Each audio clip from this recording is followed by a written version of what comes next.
Oh my gosh, dude. Wow, look at him fly. Whoa!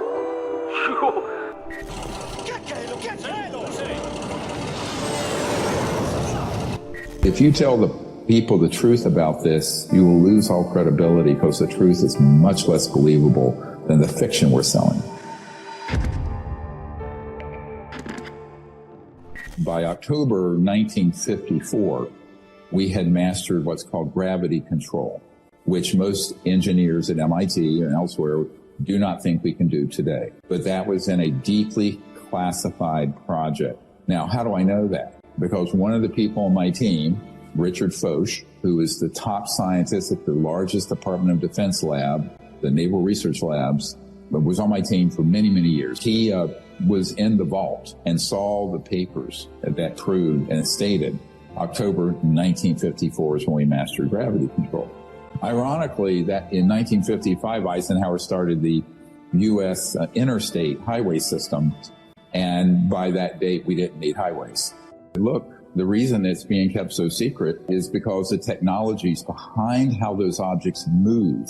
They have no jets. They have no rockets. They're not an internal combustion engine, and they most certainly don't have a nuclear power plant on them because there's no heat signature, and nuclear power fission is hot. When you look at them, you realize it's a whole new physics, a whole electromagnetic propulsion type system using very high voltage systems, similar to what Nikola Tesla and other people stumbled across in the early 20th century.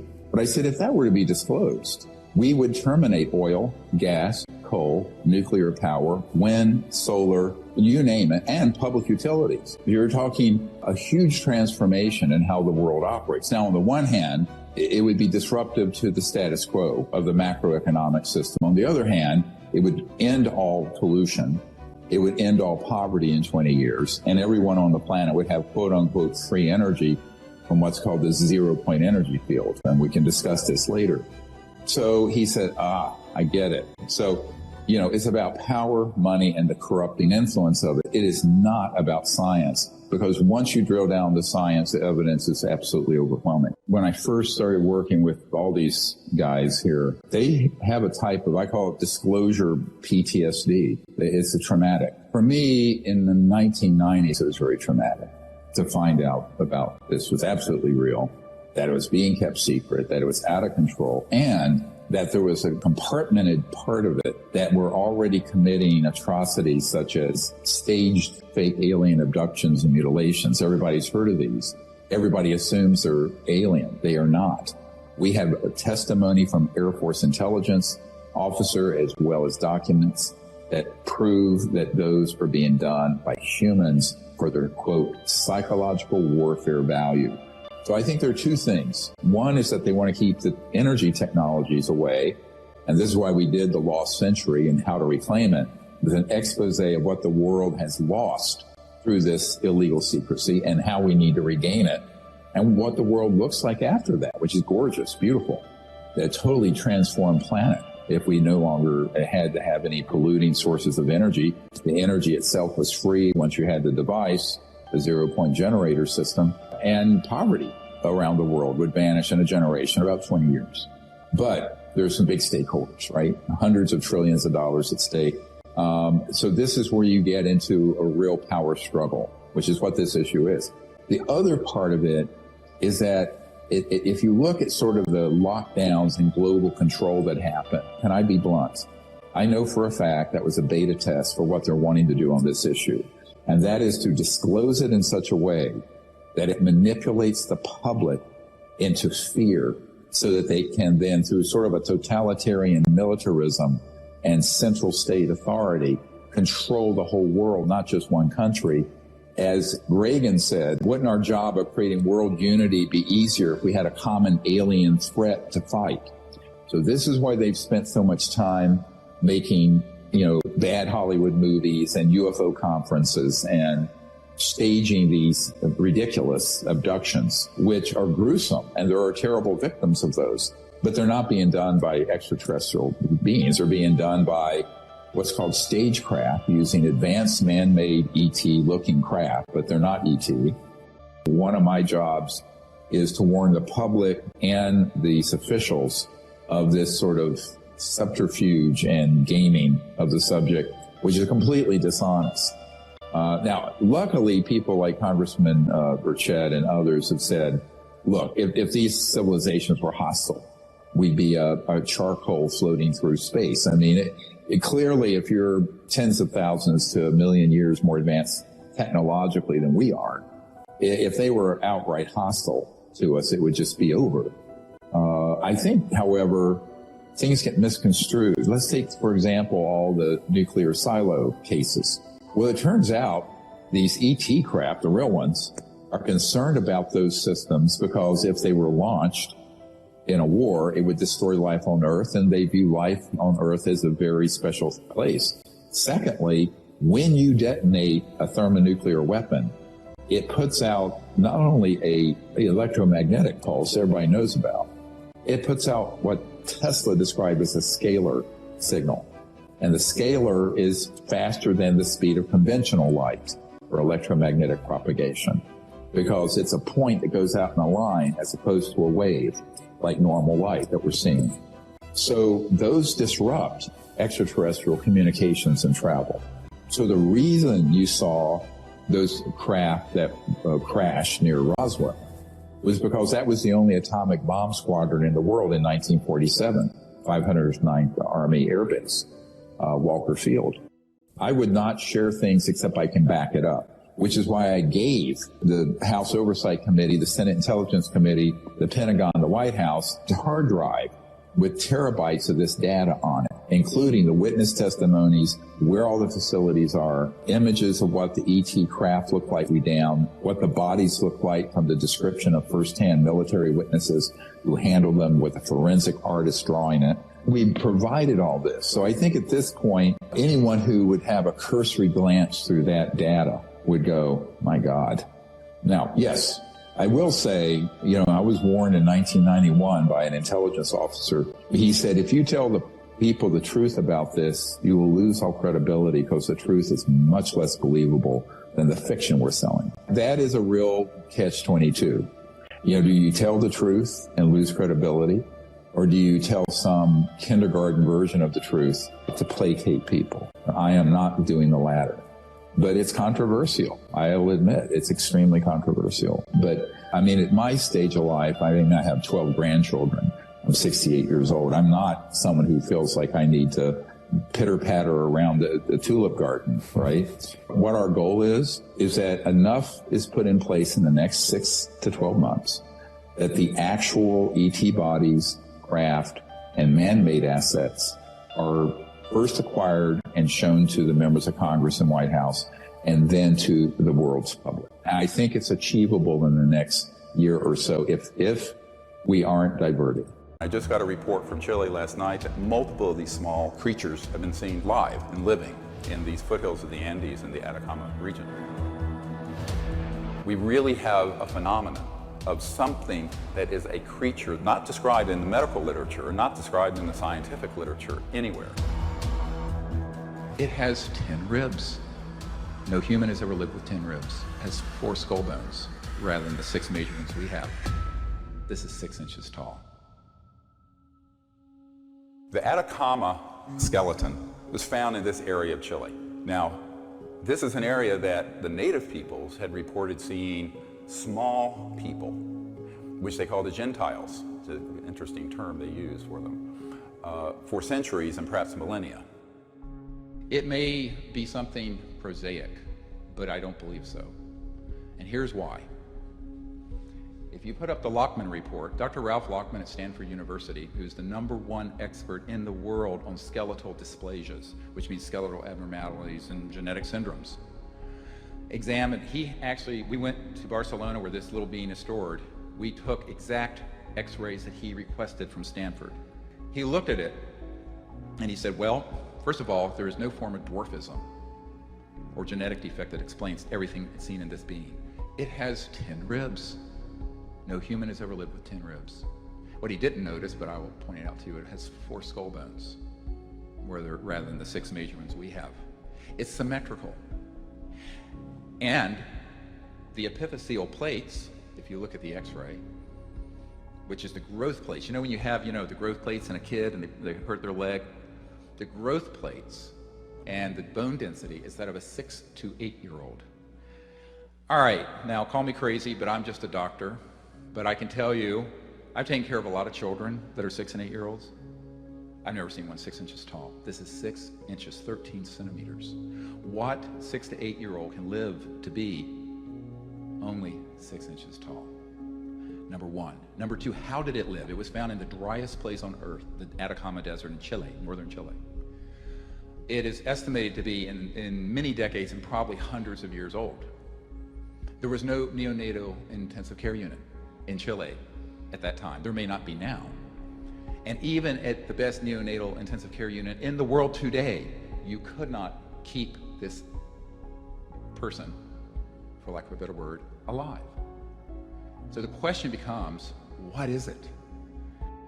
The DNA was handed off, along with these images, to Stanford and to Dr. Nolan in October of 2012. And then it seems everything fell apart. Now, you can read these for yourself, where he's basically saying that the chances this is a spontaneous chance mutation are infinitesimally small.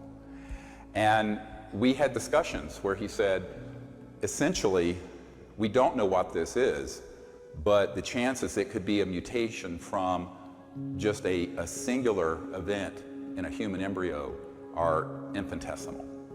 1 month later, a $3.2 million grant award, the Teal Award, was granted to Nolan and his lab from the Department of Defense. By the time he began to start running the genetic tests and workups, it seems that he had been told by someone to say it was a deformed human.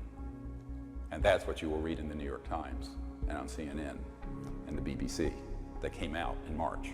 What you find is that there is an orchestration of a release of information mixed with disinformation coming from what the CIA official calls the Rat Pack that's been running scams on the public for decades.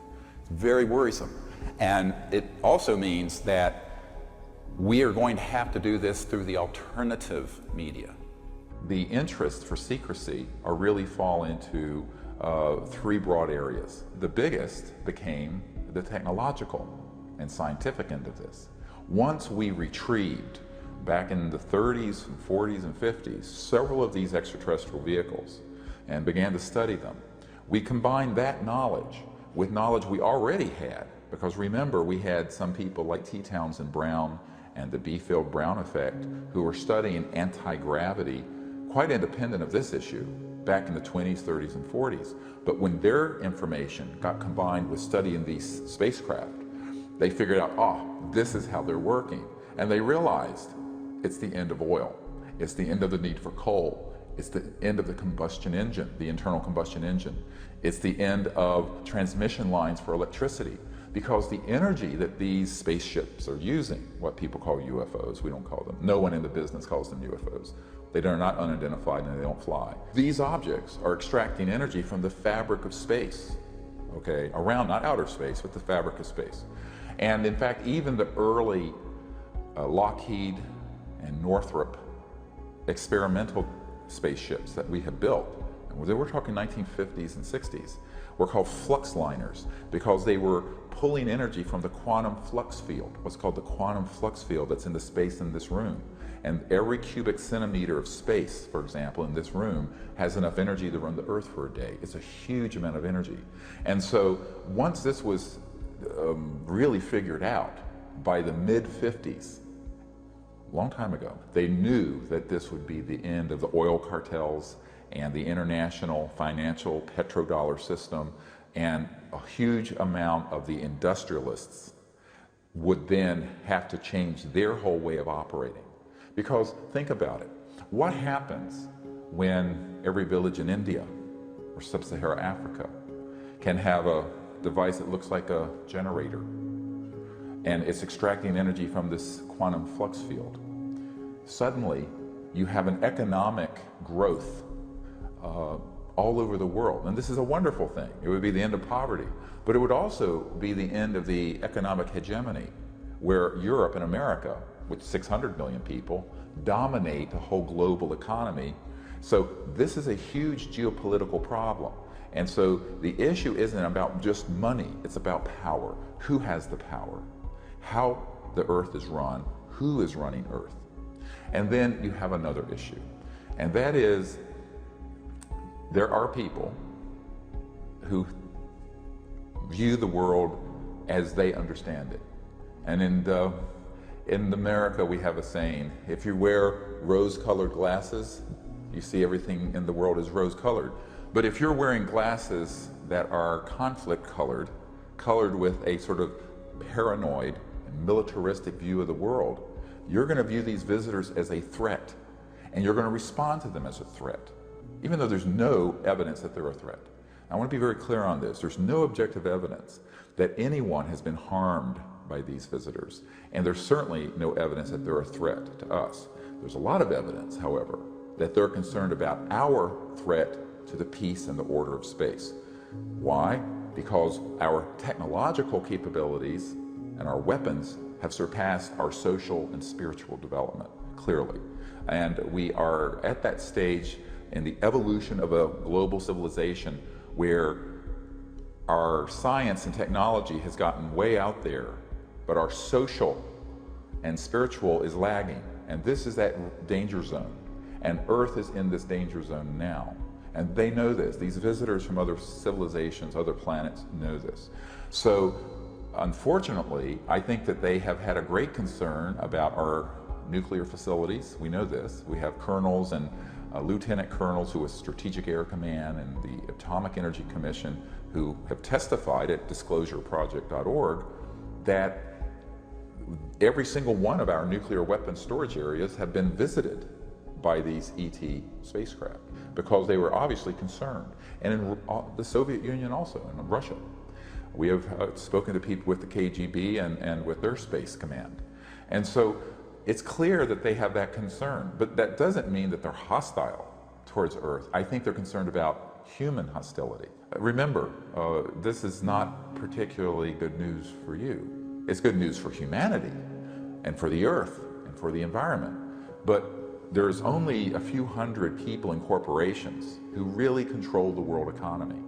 And this information would change forever their grip on that power. Now, they would still have a lot of money, but it's not about money.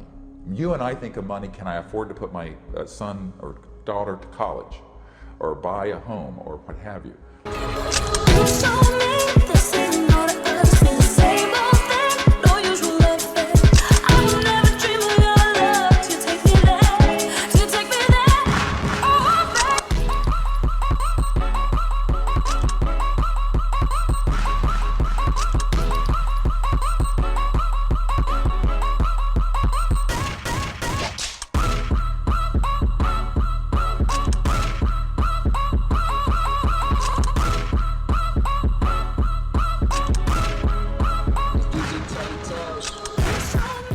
They're viewing it as power, the geopolitical control. So it's a power issue. And this would change geopolitics forever.